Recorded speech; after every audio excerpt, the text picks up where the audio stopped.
meeting so early after it was a good night. And thanks also for like doing all the checkup. I see lots of likes there. Hotel staff are happy. So thank you for this. Before I do this last thing, because I know that during the day, just want to once again to thank you all for coming. I think the environment was super nice with people. I hope you learned. We just can give you the lectures and then. But you know, this kind of events are mostly about building community and networking and making friends, and that these relationships then stay for your academic life. So I think in this it's going very well. And again, like I might be the more visible place at the conference because I'm up here shouting at you, but Nuria is just as much, if not more, than me. And without her, like, we definitely would not be here. She was the one in June telling me, so are we still doing the summer school or not?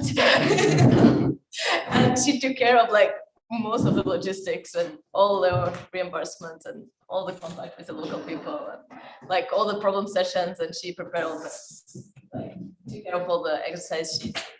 So yeah, thank you, Nuria.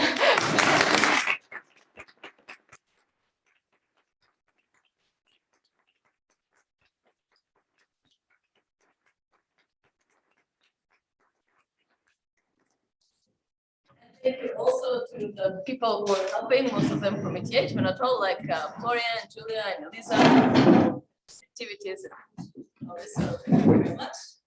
And with this, we go to one of the last speakers. So Martí is now in Geneva, and he'll tell us about quantum thermometry. We met, I think, at summer schools like this. Yes, a long time ago. So. Hello, hi everyone. Thanks for being here last morning. Okay, so indeed, this is a bit the sketch of the class. So really my aim is to that this equation here, you know what it means basically. So because in many papers you will see, if you happen to study thermometry or sensing in general or metrology, many times the starting point is the quantum physics information or the classical physics information. But not always we have a course in the university that actually explains us in detail where this comes from and what is the meaning behind.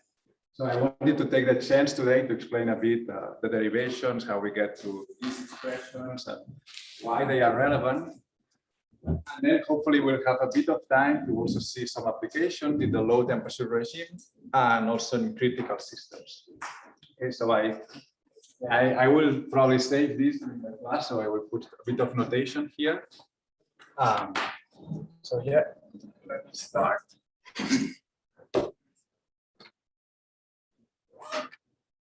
So, okay, quantum thermometry.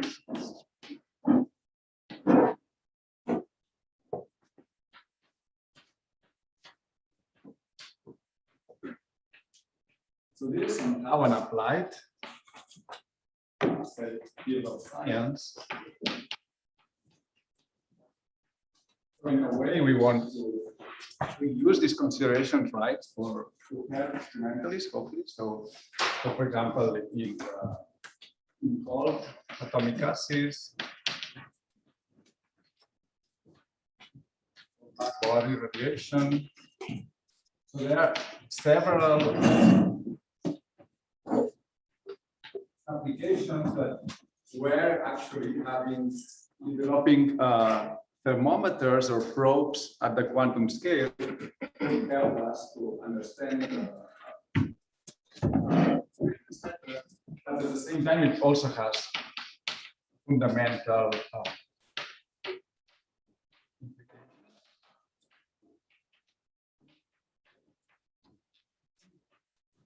for example, we will see that it relates to the third law of dynamics. It also relates to, of course, to cooling and to, for example, the equivalence of ensembles. So what is thermal state at the same time? So it really is a bit, I guess it happens the same with thermodynamics, that it's a field that starts with a clear application in mind, or with a clear but at the same time, it has very fundamental implications. Okay, and that's why we like it. And so in the best case scenario, the things I will explain today can help us for both. In the worst case scenario, it's not really, so it stays somewhere in between, but still nice to learn. Okay, so what else did I want to say? Yeah, so you may also be wondering why actually thermometry. I mean, there are many things that we measure, like energy, momentum, and so on and so forth. So why should we make a class about quantum thermometry? And the reason is because temperature is not really something that you can measure directly. So you need to infer it. Okay. So you have a thermal state. Sample.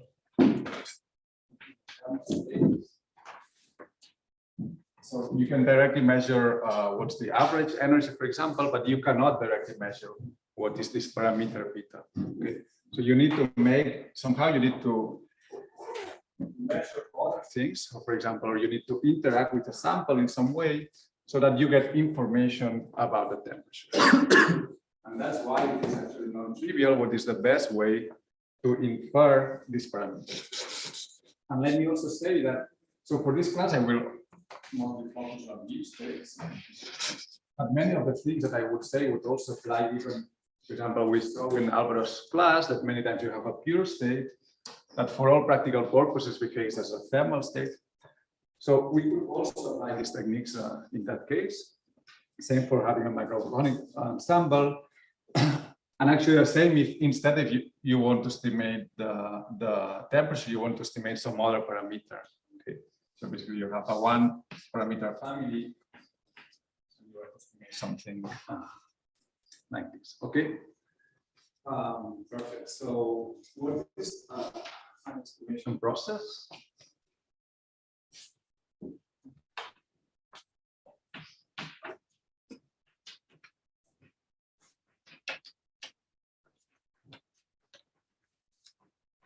So there are two main steps. First, we want to get some data. So we make some measurements on our sample. Now we get some outcomes. I will call it like this. I will assume that we do m measurements, okay, during this class. I will also use this vector notation. Can you write much larger? Yes. This will be my vector of data. Okay. And then from here, we want to do some, say, data processing. So this is really the measurement stage. And here we want to use this data to infer something about the temperature. And this will be called our estimator. Okay, so our estimator maps the measurement outcomes to some estimate of the temperature that we want to know. And then the question, of course, is what is the best way to measure and how to get this data, and also how to process it properly. Okay.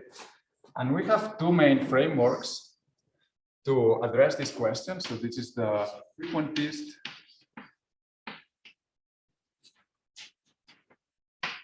and the Bayesian framework.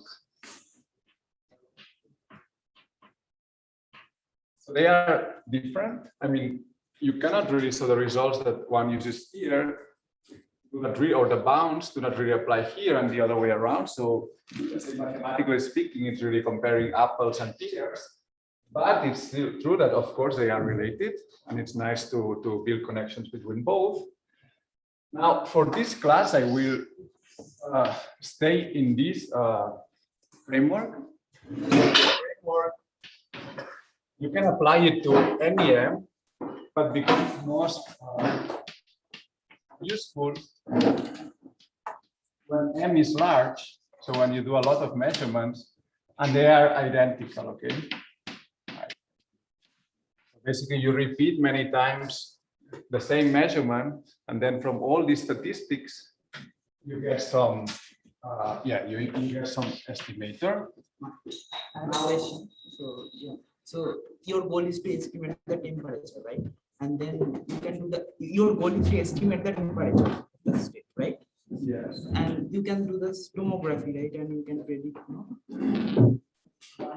So tomography is very expensive. Tomography grows exponentially with the complexity of your sample. It's really very bad. So when you do tomography, you're really estimating all the possible parameters of the. So for a qubit, you may do it, but when it quickly becomes unfeasible. Whereas in that case, you only want to estimate one parameter, so you can use a lot less information. That's why we can do thermometer.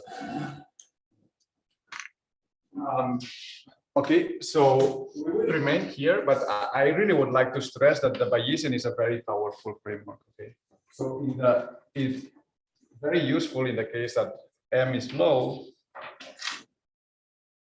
and you, for example, have adaptive correlated measurements.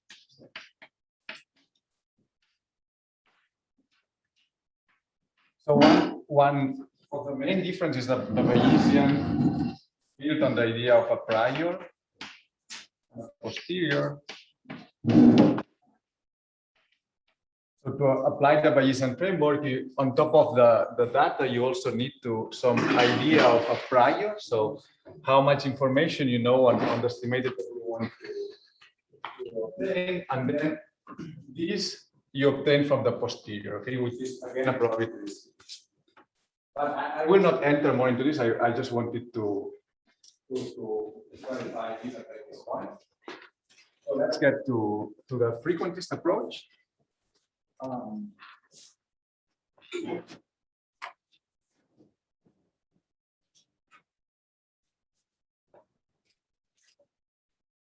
So of course, we are used to thermometers that just gives us an outcome. Okay, we put and we see what is our temperature.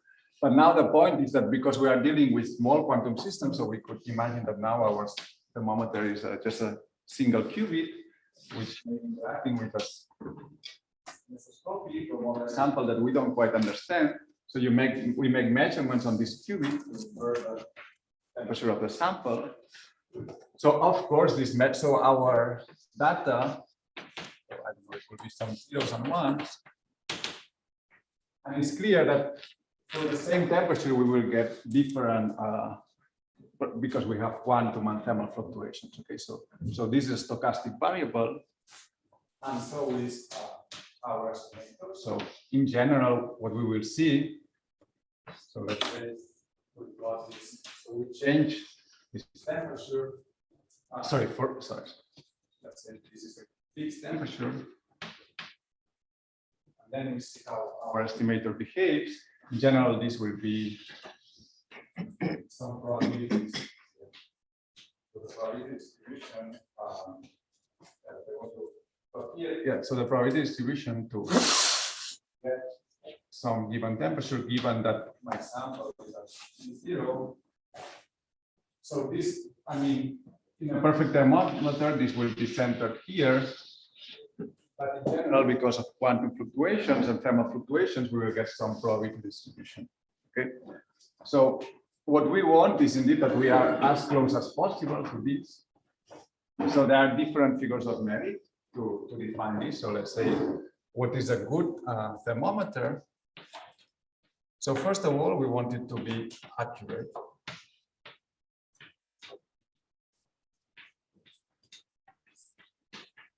Yes. So this means that on average, okay, so if I look at the average, so this would be not an accurate one, because I want that on average, I get the right temperature, okay? So if I will denote this as follows. So the average for a given mental setup and a given temperature.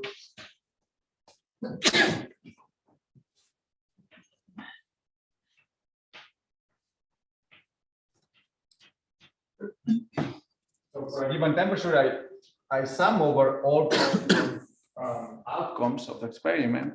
Okay. So The only thing that you fix here is the temperature and that you have measurements. And then you compute your estimator. And what you want is that this gives you the right temperature. Okay. So this would be, say, an unbiased thermometer, and otherwise you can introduce some bias, which is given by the real temperature minus the average.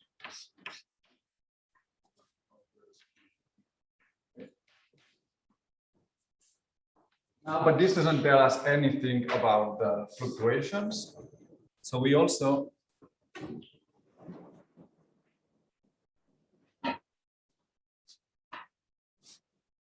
want it to be precise.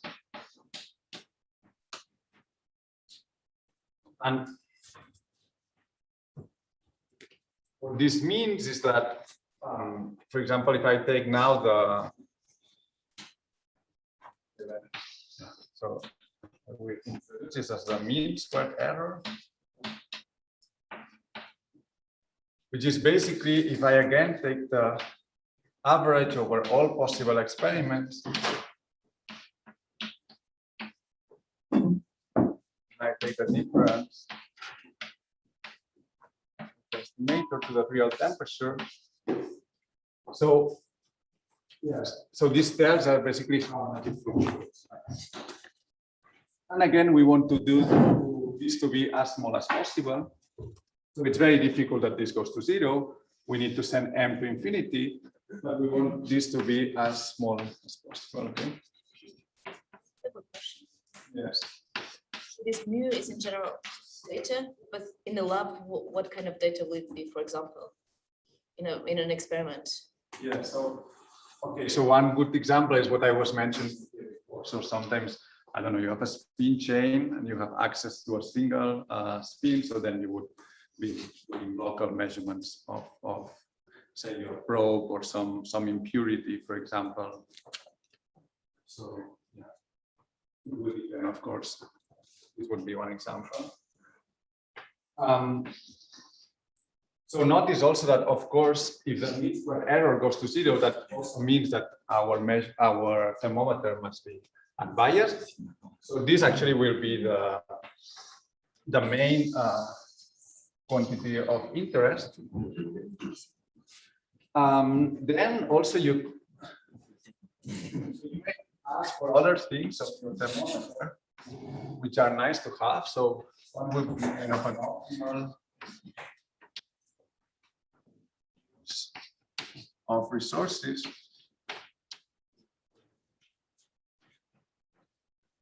So the resources are basically, one is m, so the number of measurements of probes that you use. Okay, this may be limited.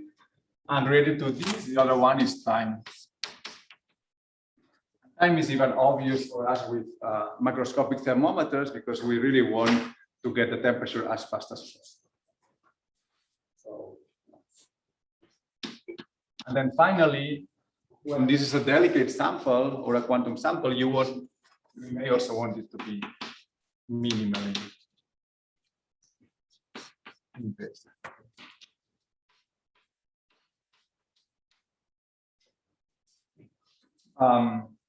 But basically, as I said here, we will be focusing on this mean squared error. Okay, so with this, I move to the first derivation. So, yes. On your probability distribution, Okay. Is it Gaussian? No, it doesn't need to be. I mean, at this point, it can be anything. As we will see, indeed, your intuition is correct. So when m is very large, and you repeat it many times, then we will get to a Gaussian distribution, and this will simplify our life. But in principle, it could be anything.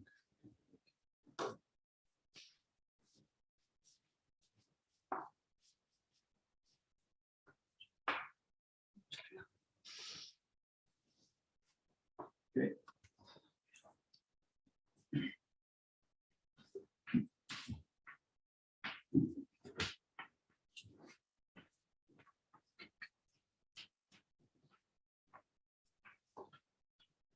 Now I wanted to derive the important result. So for this, let me first note the equality. So we have our mean squared error. Maybe I should it right here what it is.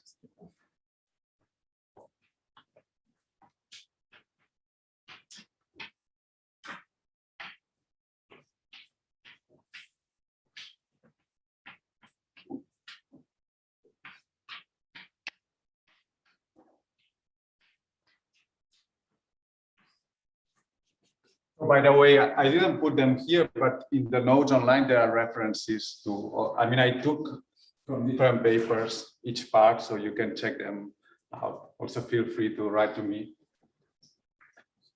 Yes, I do mistakes.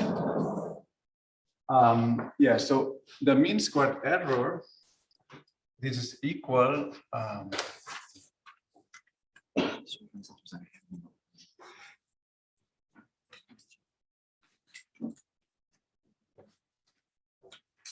Quick question. yes.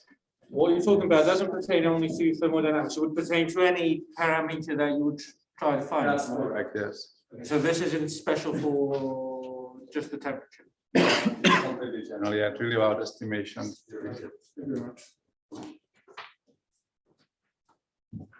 So this you can rewrite as follows. So this is, you can check. It's very easy, where this is the fluctuations of the estimator.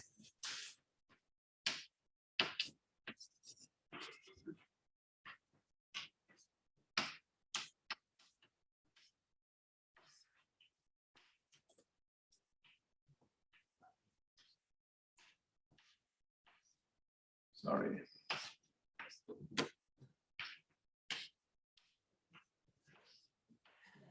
No, not so clear. Okay. You can really set this.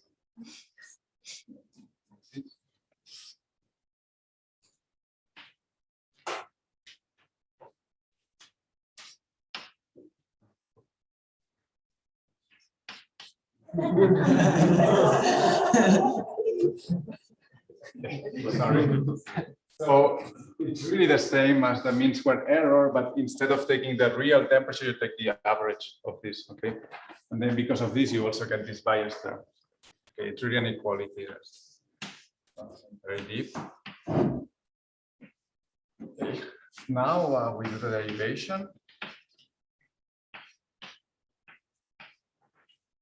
So the point, I mean, here you average over the data, but this quantity will still depend on the temperature.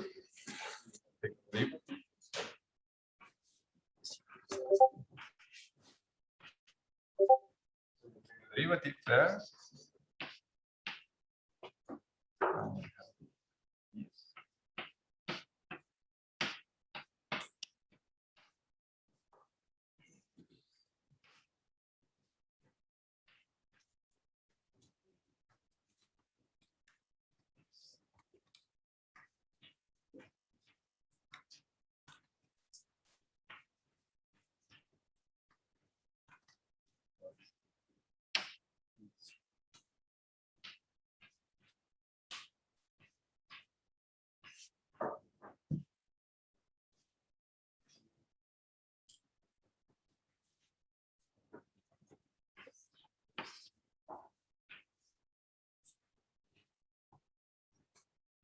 Yeah, so now you just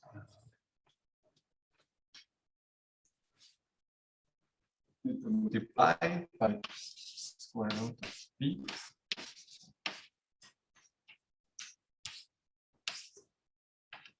And divide here.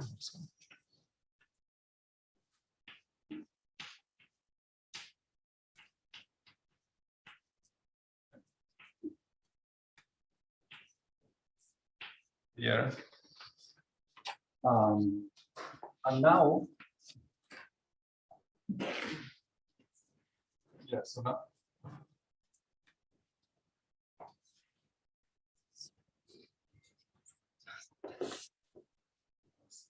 So I skip one step. So here, I mean, this average is here, but I also subtracted this term because basically this, well, we can again show it. So I'm so basically you use that. So here you have this derivative of p. This is 0. Okay. So I'm using this fact to add this term. Then what I did, so it's clear. Okay, I start from the average, the derivative of the average. Then I get the derivative of the probability distribution. Then I add this term. So this is just 0, and I multiply and divide by square root of p. Okay.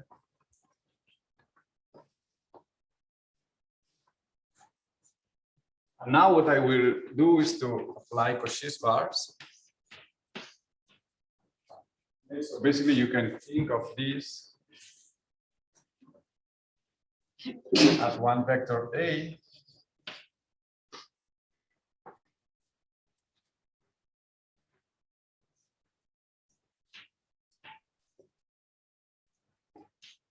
this some vector A and this of some vector B. Okay. So basically this will be smaller or equal, so basically you have A times B squared smaller or equal than A times A, B times B. So I use this identity, and what I find is that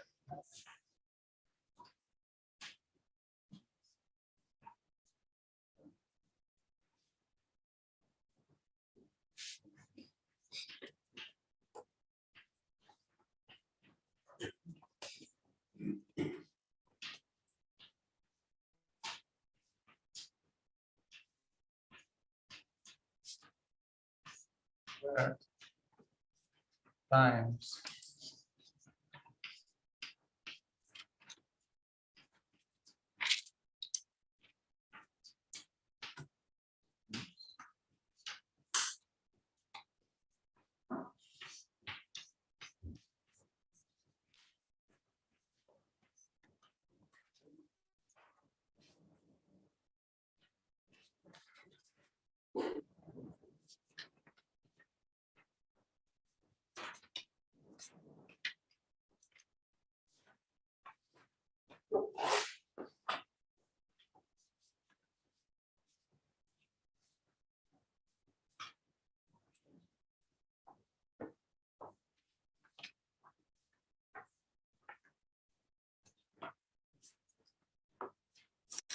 so we have basically so far that this derivative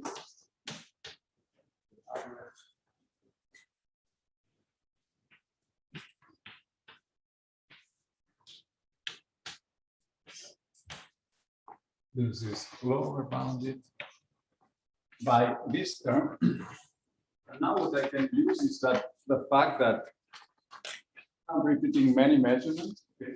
So basically this probability is a product of probability. Probability of the first measurement, probability of the second one, probability of the last one. And it's quite easy to see that so when you take these derivatives here, basically what you end up is with n times this quantity.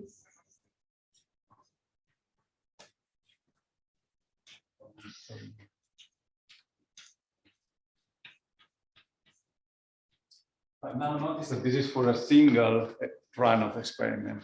Okay. Now I don't have any more that to sum over all the m possible, but because they are identically distributed, I get m times a single one.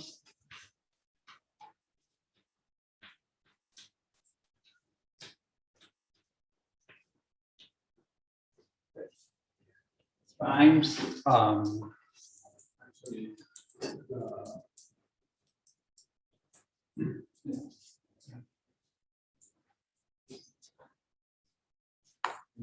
before. Correct? Okay. So this quantity here will be the classical information.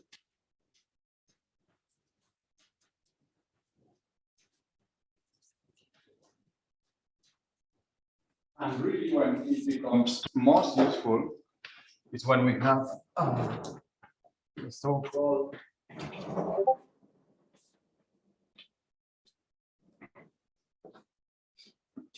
locally unbiased operators.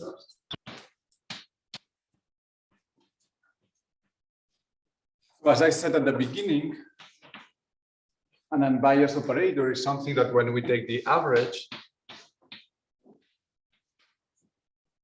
gives us the right temperature.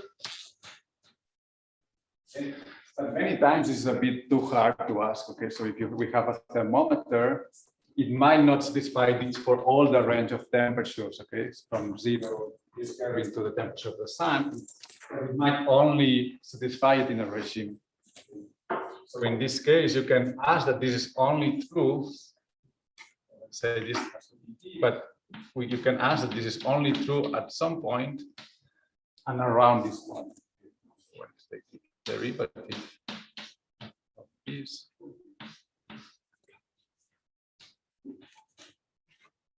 Again, at this point, you get 1. Okay. Basically, this is telling us that the bias is 0 at T0, and the derivative of the bias is also 0 around that point.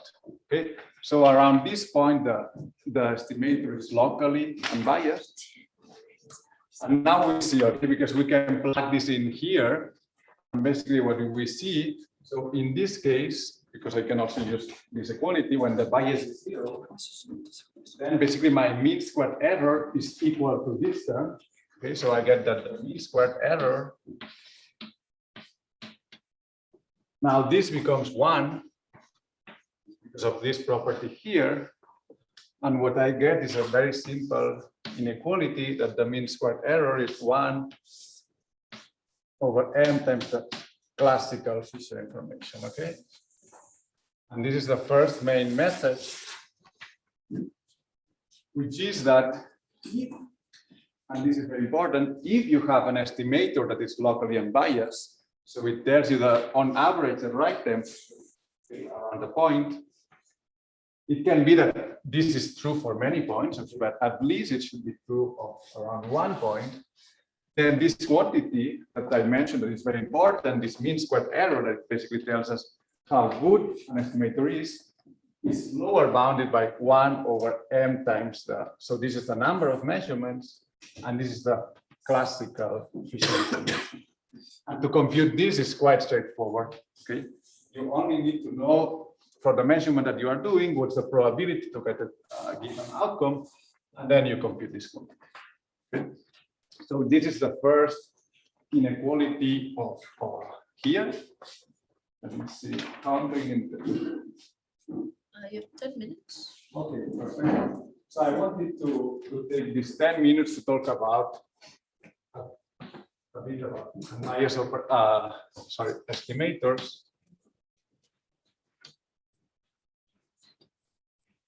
I guess it's already clear to you that this is a very crucial condition for thermometry. So you may be wondering how we can see estimator that is unbiased. And basically the idea is to go to the asymptotic, so the limit of large M. Okay.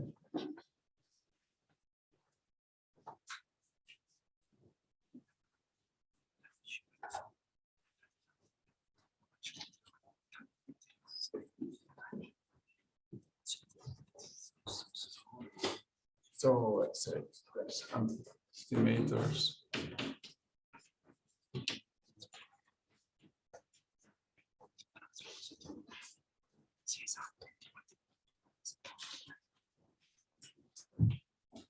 You put the other board above.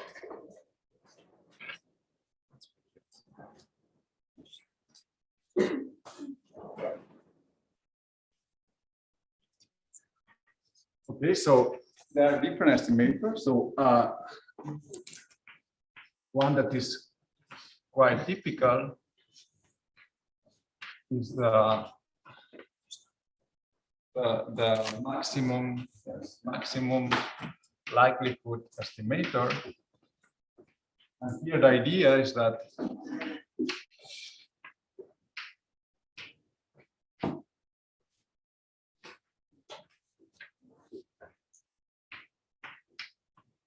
so the idea is that you get some data, okay, and then you check, okay, I will compute what is the I will imagine that I have some temperature, I compute what would be the probability to get some data. And then I take the maximum, the temperature that would give me the maximum of this quantity. Okay, I guess it's pretty clear. So I don't know. Yeah, so you get the data and then you infer what is the temperature that is most compatible with this data.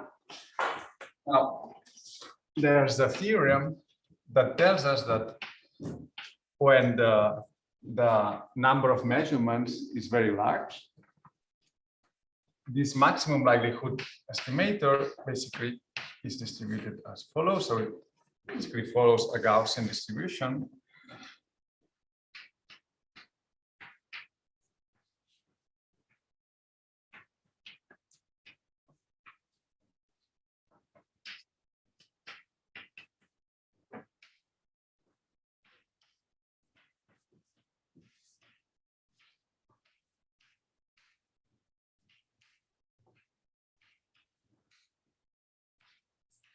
And this is independent of the experiment that we are doing. This is a very powerful result because it basically tells you that for m large enough, at some point,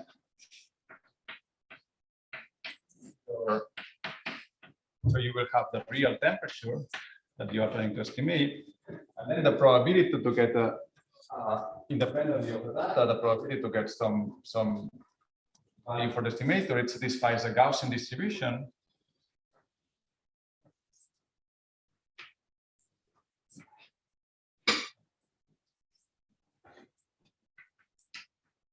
Centered around the real temperature. So of course this is unbiased.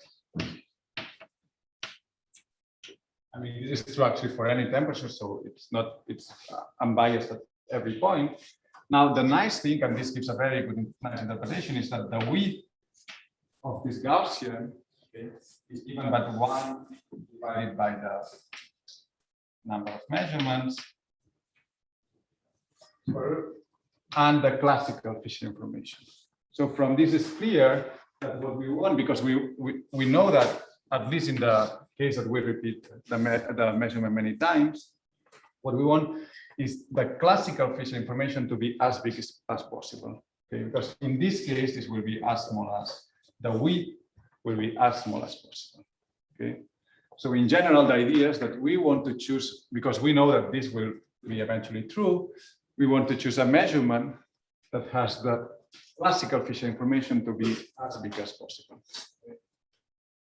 And I think we will stop for the, I guess. Good. So I don't know if there's any question.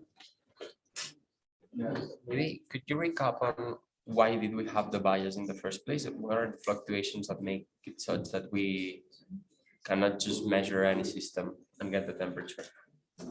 Well, again, so you cannot really measure the temperature. So really what you do, I mean, this, so actually, so this is, usually the point is that you will have a bias, okay? So this is why, imagine, okay, let me put an example. Maybe that's, if I have a few minutes left. So let me again come to this case that have temperature T, okay? And now I have a qubit, which I used to measure. So let's imagine the extreme case where m is 1, and I do a measurement. Okay, I will get either 0 or 1. Now I will use my maximum likelihood estimator.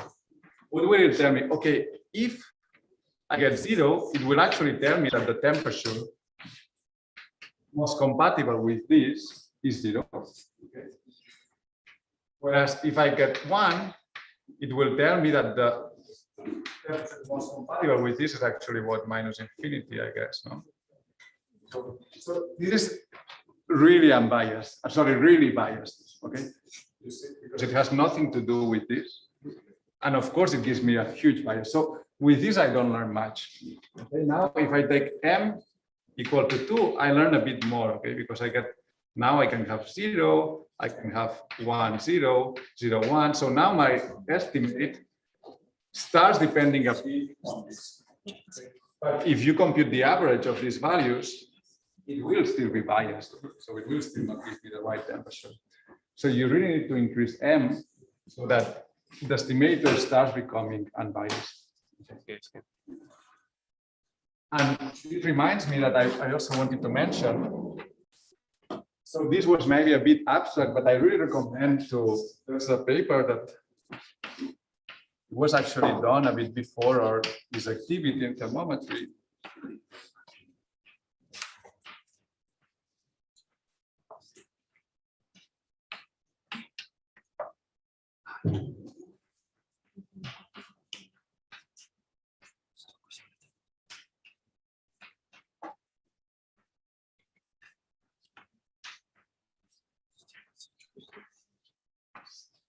So I didn't do any exercise, but if you are interested in this, I would really recommend you to go through these calculations, okay? Because this is really, it's an example of a bit what I explained here. Okay, they go beyond, but basically what they do is really to study one case, okay, where you measure the temperature of many identical copies, and you really see how all these results naturally come. So it's really a nice exercise. Yes. So the idea is these two meters as small as possible. Yes, exactly. So I mean, if you imagine the process, right? So you will do 100 or 1,000 measurements, and you want to for most of the cases of experiment, you get the right temperature. So you want this width to be as small as possible. The more you increase the number of measurements, it's wishing that Yeah, exactly. So with this width decays with m, so you can indeed, one way to go is just to do more measurements. So you can take anything that you want, measure anything as you want, and as long as the Fisher information is non-zero, then you can just do more measurements. But you may want to, you maybe only have 1,000 measure, like 1,000 probes, or you only have 10 minutes and you want to go to lunch. And in that case, you might care to have a high Fisher information, because this is also another way to make this width smaller for a given m. Okay. So, are there more questions? Yes. Maybe this John low bound. So you showed that the mean squared error essentially increases when you have a bias, right? Yes. So one could imagine that this is still a lower bound. It's just not tight anymore. But this is not necessarily true. That's not necessarily true. That's a good point. Yeah. So it's true that, so when you get the generalized, you can write a generalized Kramer-Rao bound. But basically, the bias enters. Okay, so you get this here plus bias squared, but also this derivative enters. So if you remember, I start from the derivative. So you get weird cases where you have non-zero bias, but because the derivative is negative, somehow you see that the mean squared error is smaller. So you can get smaller mean squared errors by having the right derivative of the bias, which is a bit strange, but it is what it is. Yeah. Yeah, take a break. Restart at 10. Thanks, Martí.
Very, very related to what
Yeah, just want to take a little bit of a short closer than the point by car. So, okay, we're ready to restart. Yes, yes. I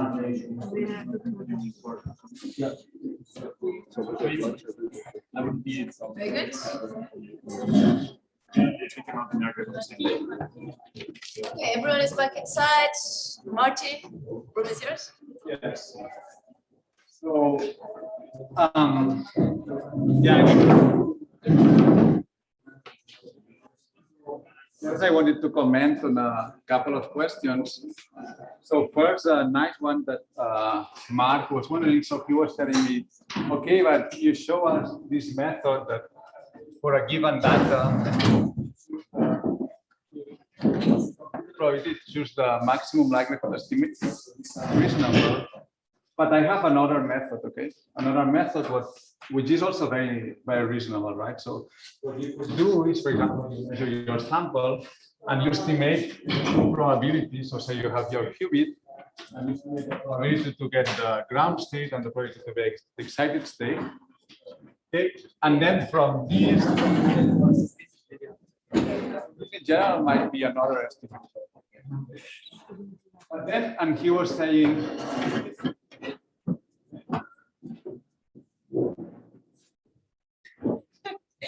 it's better than what you just showed us. The next thing is that what I explained here, the fact that it tends to a Gaussian distribution, this is true for, let's say, any read. I mean, it's not true for any estimator because you can on purpose make a very bad estimator, okay, that on purpose is biased. But for any reasonable estimator, for example, like this method here, this will be true, okay? So it will be true that when you repeat your experiment many times and you estimate P1, P1, eventually you will go to a Gaussian distribution centered at the right temperature. Now, the nice thing is that the only thing that you have to do to know how good your estimation method is to compute the classical fission information, okay? So if you want to try this method, so here you would, for example, be measuring the energy or the probabilities to get 1.1, and then you would just simply compute this expression which would be very simple, would be just computing E dot over P plus so 1 minus P minus P dot 1 minus P squared. And then you would get the classical fission formation. In fact, you would see that in this case, they are both the same. Okay. But instead of the energy, you could measure sigma x, or you could measure another property of the qubit. And then again, the same would hold. Okay, so this is a bit the power of the result, that you could think of many strategies, you could think of many different measurements, many different estimators, but all you need to do at the end with the asymptotic limit is to compute the classical Fisher information. And that's why many papers, they already start from the beginning computing the classical Fisher information and the quantum Fisher information. And then I was wondering when I was studying, but why no? And this is a bit the reason behind. Okay. So at the end, you don't really need to do all this estimation and so on, because you know that this quantity is the more relevant one. Of course, another important point is this of biasness or unbiasedness. So when we are in this asymptotic limit, any reasonable approach for sufficiently m large will become unbiased. But if your m is small, then your estimator might be biased, and then you might need to take this into account. Okay, so this will no longer hold. So it doesn't really make sense to apply m is small. You do this, then you should take into account these extra terms, okay, this bias and this derivative of the bias. Because otherwise, what you are doing is wrong. Okay. But you will see in many papers, they just assume unbiased estimators from the beginning. Okay. So this was the first part. And now we move to the quantum Fisher information.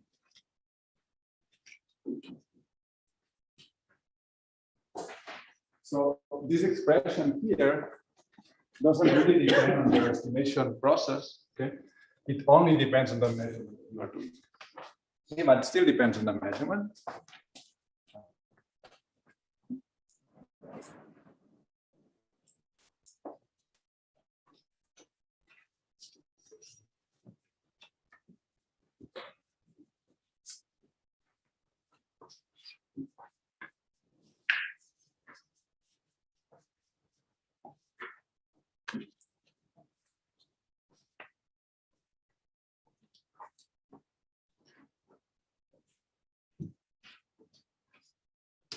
And now usually we do quantum measurements.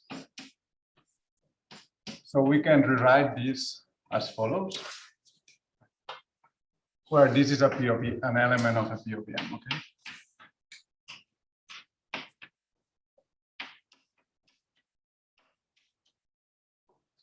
Now let's look at quantum thermometry, okay, where these measurements come from a POVM. And so now I want to derive the quantum Fisher information. So for this, again, this is completely general. So I have my state that depends on one parameter. So because I will take this derivative of P with respect to temperature, basically I'm interested in taking the derivative of my state with respect to temperature. And I can rewrite this as follows.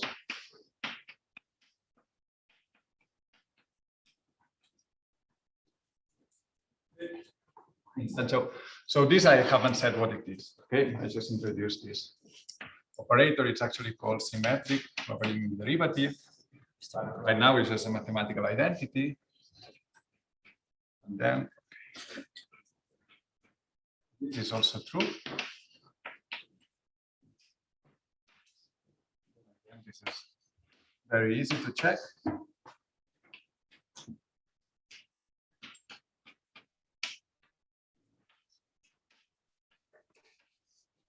Okay, very good.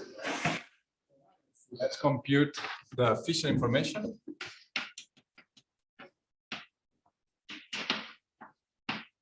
For a given POVM. Okay. So we have that. It's this. Okay, so I use a more shorthand notation, but okay, it's basically the same.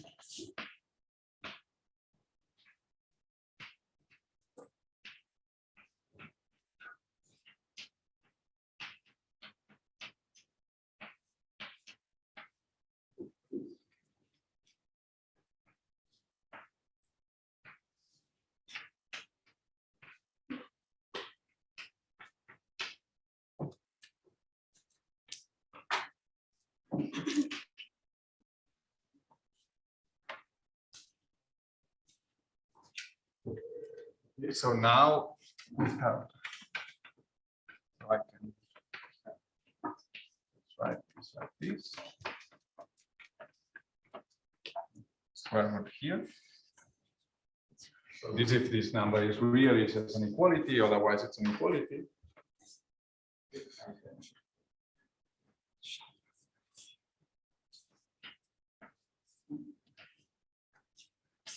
Again, I'm just rewriting.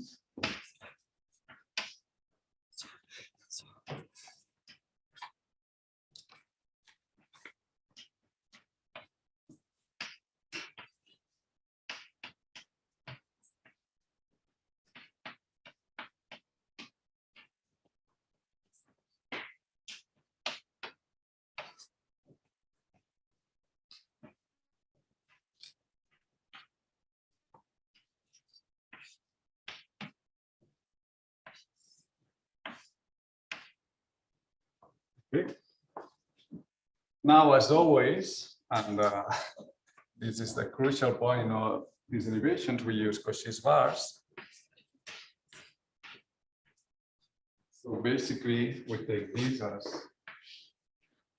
some operator, and this as another one, and we use that.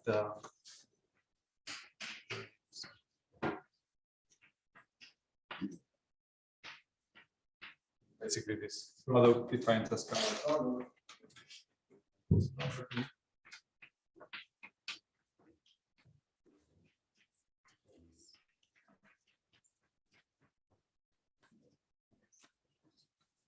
So if you do this,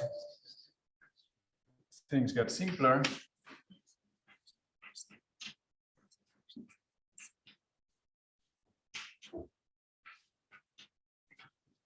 And then I can use this property, okay? I can bring this sum inside and I get the identity here. And I end up with this very nice quality. So basically, if I put everything together, what I just show is that the Fisher information, the classical Fisher information, is lower bounded by this quantity trace of the state. So it depends on the parameter, times this quantity L squared, so it's called the symmetric logarithmic derivative. Now, this inequality is again very powerful. And the reason is because I started with something that depended on the measurement, on the POVM that I'm doing, but this only depends on the state. So after using Cauchy's bars, the right-hand side becomes independent of the state. So what this means is that this Fisher information that depends on what I'm measuring is upper bounded by a quantity that is independent of the state, sorry, independent of the measurement. Okay. So one question is this tight? And the answer is yes. So we can also find what is the optimal measurement for this derivation. And, so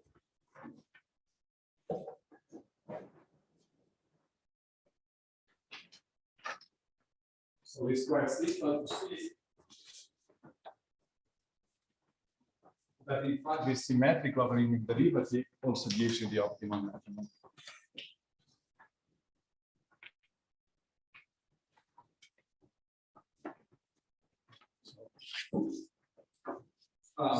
So the optimal measurement is basically, so you can compute this L, which is defined implicitly by that equation. And then you just have to diagonalize it, okay? So positive operator. And these projectors define you what is the optimal measurement. So this is again a very important result because it tells us that the maximum over all the POVMs of the classical information given by the quantum Fisher information, which is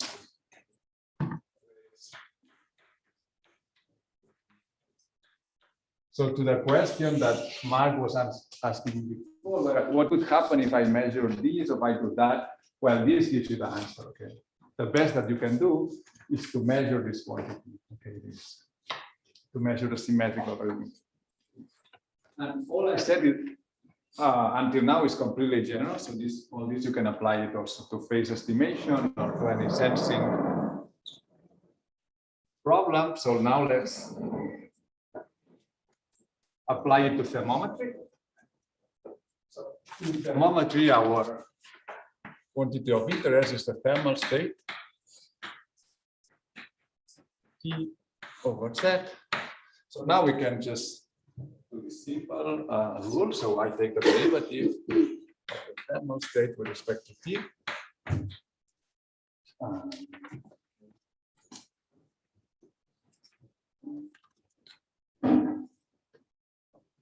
And a very simple calculation. So if you use this form, is that this is as follows. So this is given by rho H minus trace divided by T squared. So this guy here is our isoperimeter, so it's regarding the derivative. And basically what you see is that if you would diagonalize it, it's basically the same as diagonalizing the Hamiltonian. So what this is telling us is that energy measurements are optimal for thermometry, which makes a lot of sense, right? Because you want to estimate this. So by measuring the conjugated observable, this is what gives you the most. Okay, so with this, yes, and the last thing that I want to say, which is also quite a nice property, is that if I now compute this Fisher info, so I take the trace of rho T T squared. This is nothing but the 1 over T to the 4 and the variance of the energy, okay? So you see basically is this. So when I take the trace of this squared, with the trace and take the trace, this is basically the energy, the variance, energy fluctuations. So with this, we go back to what I said would be the main message of this talk, which is this. So here I use kind of a more intuitive notation, also because people use it, but actually this is the mean squared error. Here. So now what we learn is that for unbiased estimators, which basically the natural place is in the symptotic limit. So when I do many measurements, then this is lower bounded by 1 minus the number of measurement times the classical Fisher information, which depends on the measurement that I'm doing. But in turn, this is lower bounded by 1 over the quantum Fisher information, which for thermometry is given basically by the variance of the Hamiltonian. Okay. So basically, what we want to do optimal thermometry is to measure energy. And to prepare, so if we have some probes, we can play with something. What we want to do is to maximize the energy fluctuations. Okay. So I don't know if there's any question. So this was the main message. So if you have any question, otherwise I will show a couple of applications.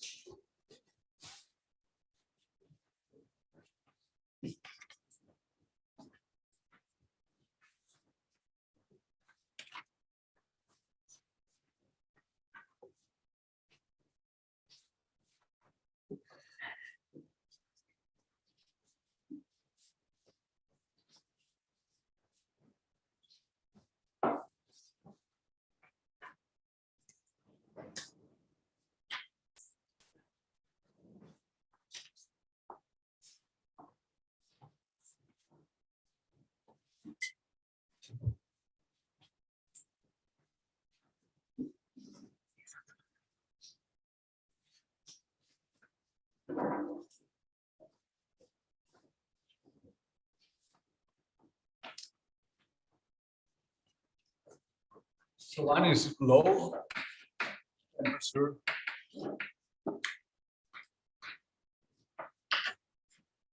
Thermometry. This is, of course, very relevant. So to explain this, I want to distinguish between gap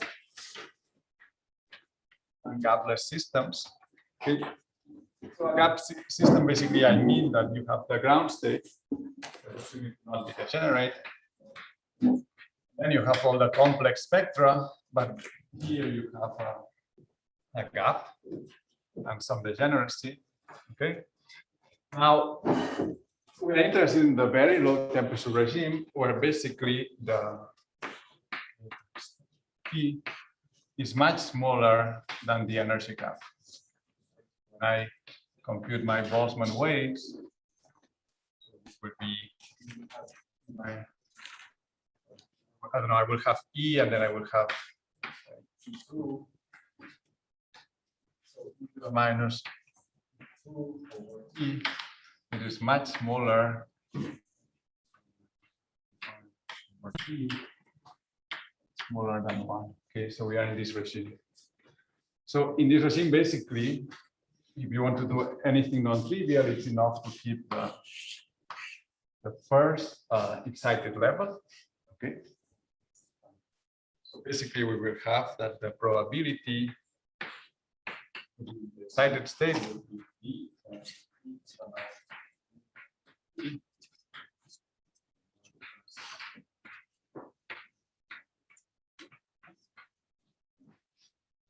now we can just compute the fluctuation.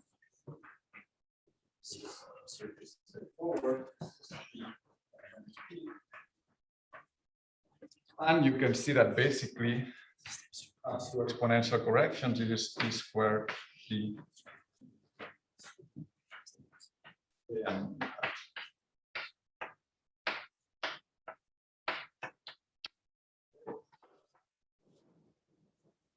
And now we can just plug in this in our beloved expression. And what we get is the following. We get that our mean squared error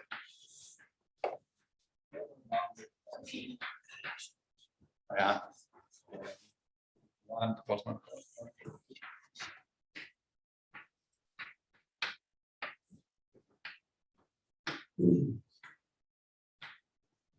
So basically here, the important point to notice is that as you send T to 0, which is basically what we are interested here, this lower bound increases exponentially with 1 over T. Okay? And this, in a way, it shows you very quickly why measuring low temperatures is very hard. Okay, because this lower bound increases exponentially with 1 over T. Okay? Which makes sense, right? Because most of the population is in the ground state. So we really need to do a lot of measurements, an exponential amount of measurements, to get some information about the temperature that we are trying to estimate. So of course, if you can do anything that might help to overcome exponential decay, this is already very good progress. And basically, one possibility consider gapless systems. Because in this case, basically, as we go through the thermodynamics, this gap also goes to 0. And then this derivation breaks down. And it's very interesting to, and this is actually very active research to understand thermometry in this limit of gapless systems and many body systems. Okay. So let me just say a simple observation for this. So first, basically, as I said, the estimators here are variables, which can be written as follows for acquisition of heat capacity.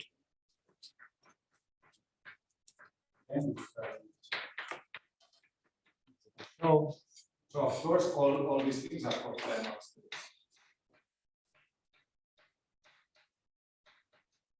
So the heat capacity is defined as basically the derivative of the energy of the thermal state with respect to T, or you can also write it. It's equivalent as T times delta S as 1 moment and T. And all this for thermal state. Okay. But now what we can, so basically what we can write is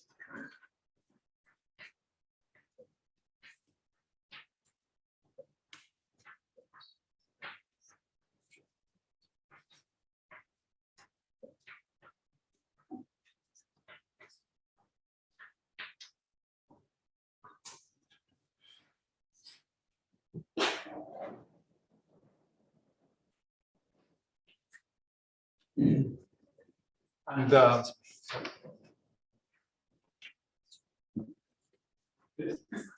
now we can use the third law of thermodynamics.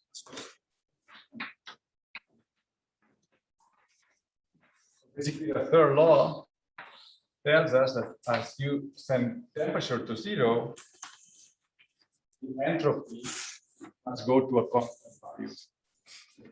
A constant value that might be 0, but now an extra assumption that it's assumption in the same way that is, and then you can check it for your is that when you go to this point, the derivative doesn't diverge. Okay, so it's not only that you have a constant value here, but also that the derivative. So S at t equals 0 is some constant a, but also the derivative.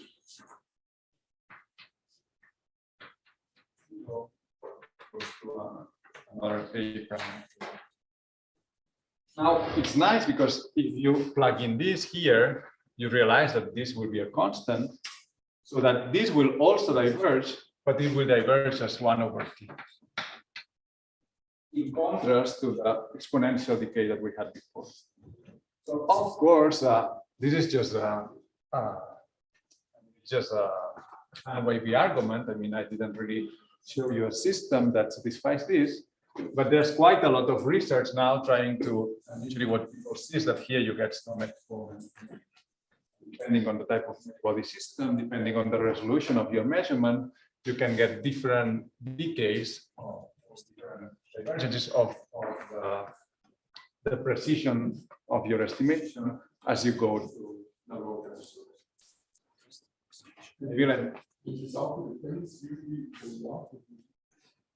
So it depends basically on the spectrum of your body system. It depends on the spectrum, so how this gap closes.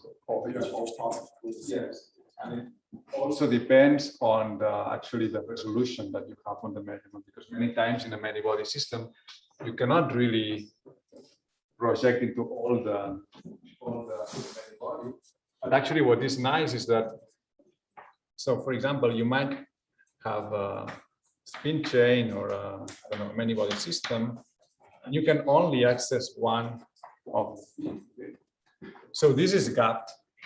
So naively, you could think that maybe this will apply. But actually, what happened is that even doing projective measurements in this gap system, you get scalings like this. So this is quite nice. So it's enough that you're full many body. But of course, what again, the classical Fisher information that you will obtain through this simple measurement is much smaller than maybe the quantum Fisher information of the full setup. But the nice thing is that with realistic measurements, you can still get close to this bound. And it really depends on what you are measuring.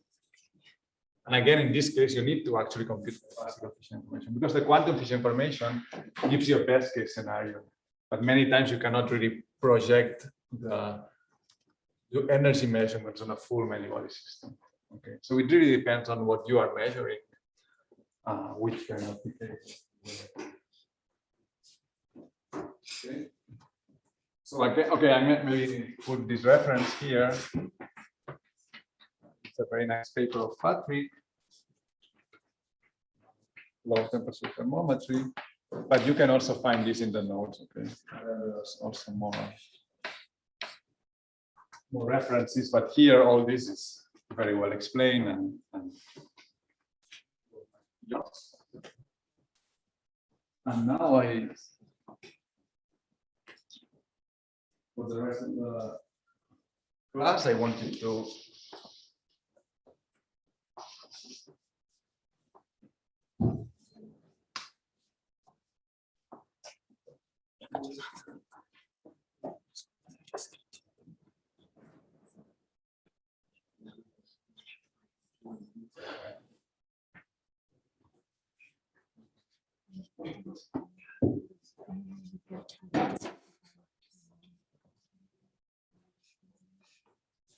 talk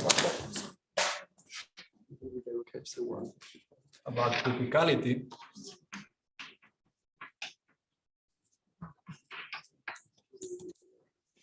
I just showed you basically that dissipation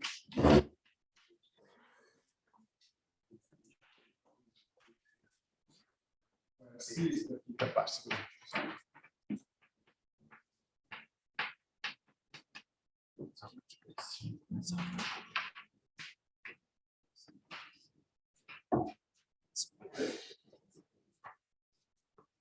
So this kind of suggests a relation also with critical systems.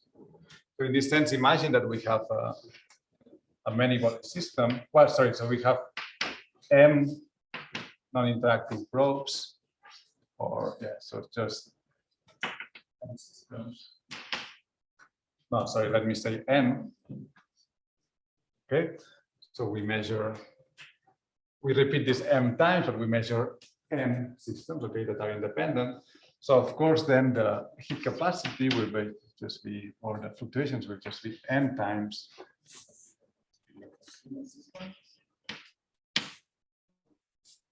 So now what is interesting is what happens when we start adding interactions here.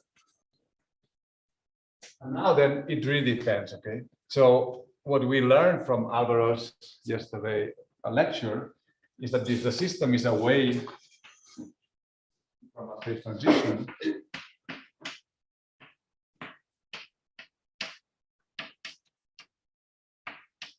okay, which, for example, happens. It's a bit smaller.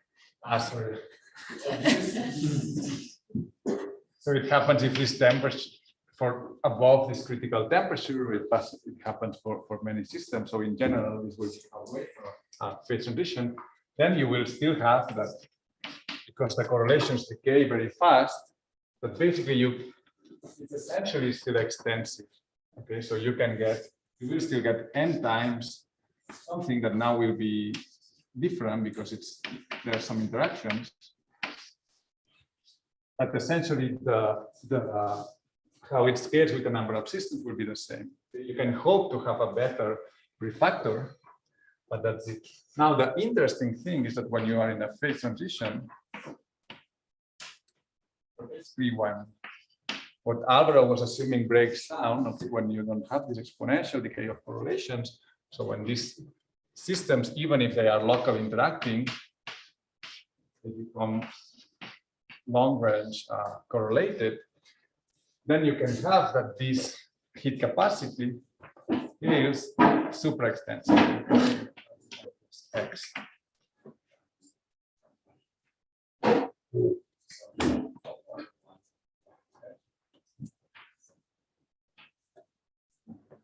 And that's, of course, really appealing because we can try to design thermometers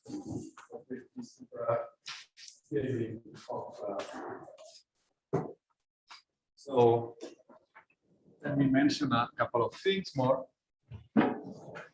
So an interesting question is, what is the best possible scaling? So how large can be this X? It turns out that the maximum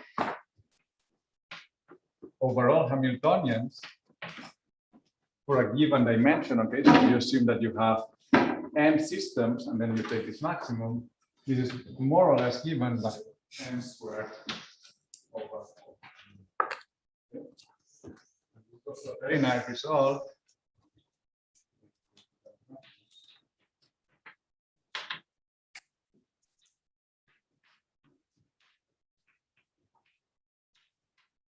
So it's kind of if you want a Heisenberg scaling,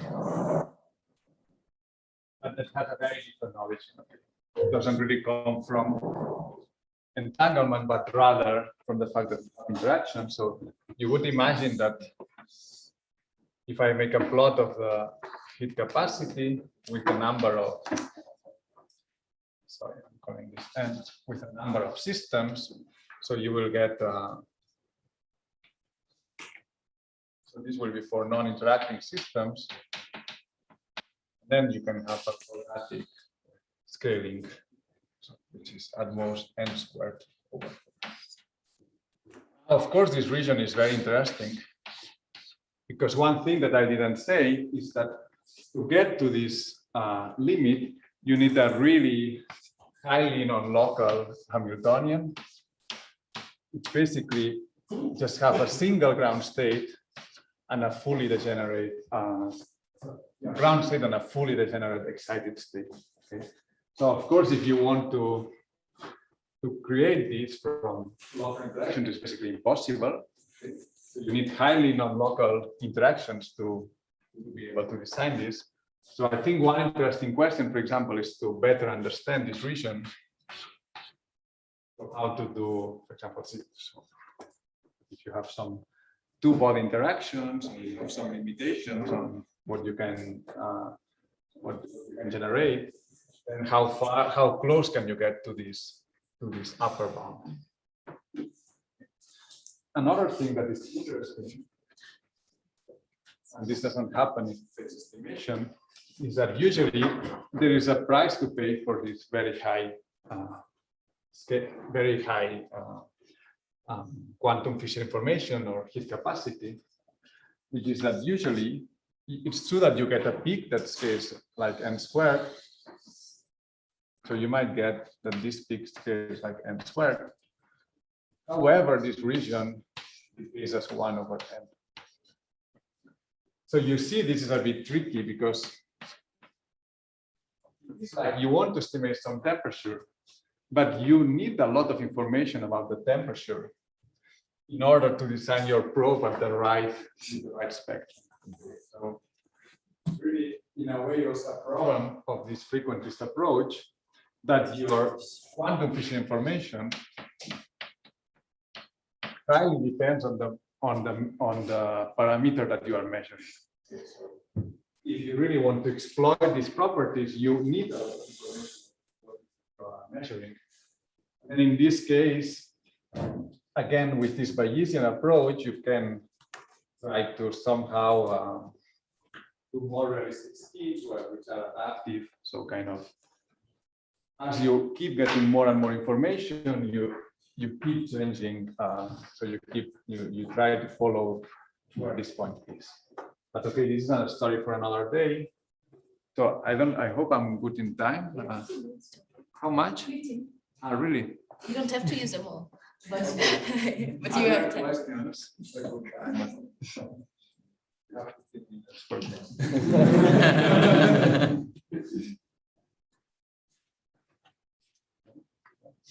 No, that's everything I wanted to say. Yeah, I have a question. I think it's not here anymore, but when you showed that the energy base is the best to do measurements, you also had some other factors in there, like just numerical factors, but I think they depend on temperature. Does that mean the energy measurement can't reach the limit of like this bound of the When you let me see where that was. So I think all you need is that, but these factors, they were weighted by the identity, no? Or no, yeah, there were no operators, but I think they depend on temperature, and so, or just the. I think there was also temperature and factor in the symmetric logarithmic, and not just temperature. And does that mean you can't reach the boundary energy measurement? This is a subtle question. Right now, I think I would need to check it carefully, but in general, I would say that yes, you can separate it with. I would expect at least. Yeah. Yes. So just a general question. So to do the measurements or the optimal measurements or whatever, how much do you have to know about the actual spectrum of the? Yeah. So maybe I should have been more clear about this. So you have kind of two natural setups in thermometry. So basically you have your sample, which is at some temperature T. Now, if you directly measure the temperature of the sample, these things that I said about low temperature or criticality, I mean, it's not up to you, right? So if the sample happens to be at the critical temperature, then you will see that you are going very fast when doing thermometry. And if not, then, okay, I mean, it's not really depends on you. But there's another idea that you could consider, that is that you have some probes that you are sending, okay? They equilibrate with a sample and then you measure the probes. But then you can play with this. I mean, you might assume that you have some control. Okay? For example, you could control what is this energy gap. Okay? And then, of course, you want to choose your energy gap so that the heat capacity or the quantum Fisher information is maximized and find what is the optimal gap. And so this will look something like this. It's a function of the temperature. So the quantum Fisher information. Then you might try to look for this point. Now you know that you have two, and then you make them interact because you see you have some control, some strength. Then you might do better than two times the maximum. But then, of course, in that case, it is important what is the sample. So you need some applied knowledge in order to prepare your approach. And this, in a way, is a bit contradictory because you want to estimate some temperature, but then to prepare your probes, you need knowledge on what you want to estimate. Okay. For example, in this frequent distance approach,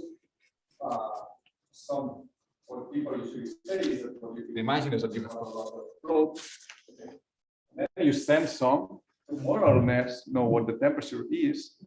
And once you more or less know the temperature is, the rest of the probes you really prepare them. So it's this local sensing, okay, where you more or less know what you want to estimate, and then you want to estimate very precisely fluctuations around this point.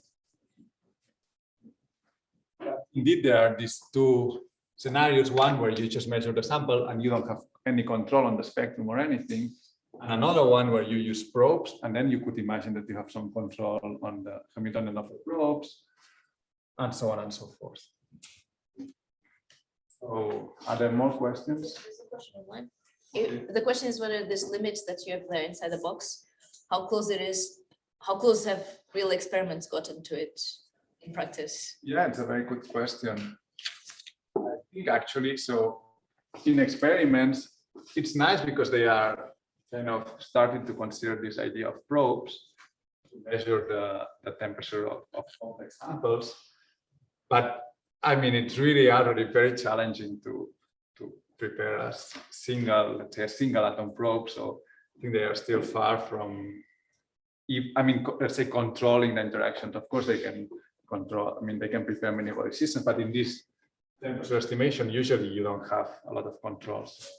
So this is mostly theoretical. Yes.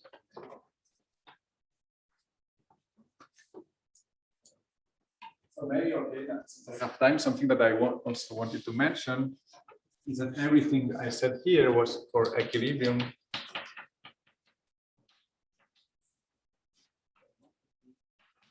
You basically assume, you always assume that your sample is in a Gibbs state, but you also assume that your probe, when they get in contact with a sample, they reach a Gibbs state, but you could also non-equilibrium thermometry, where your probe interact with the sample. So through this interaction, you get some information about the temperature, but it doesn't necessarily reach an equilibrium state.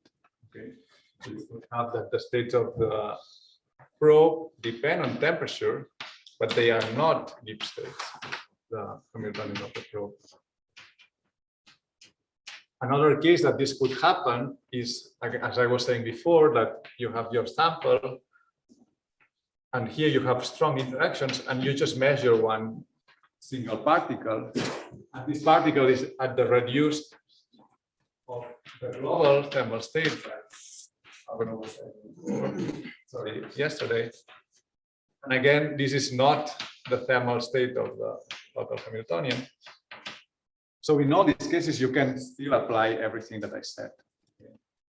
And it's also interesting because you can see what happens when you are inferring the temperature as a parameter, but from a family of states that are not of Gibbs form.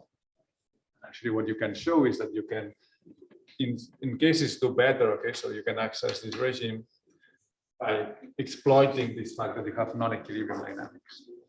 Okay, so this is also another interesting question in the field.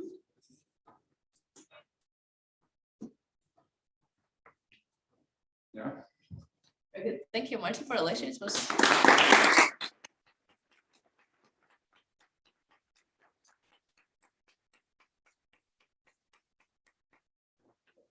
first time I saw a nice derivation of why this Fisher information is relevant. Yeah. So thank you for this. So we have a 15-minute break and we restart at 4:15 with Patrick's lecture.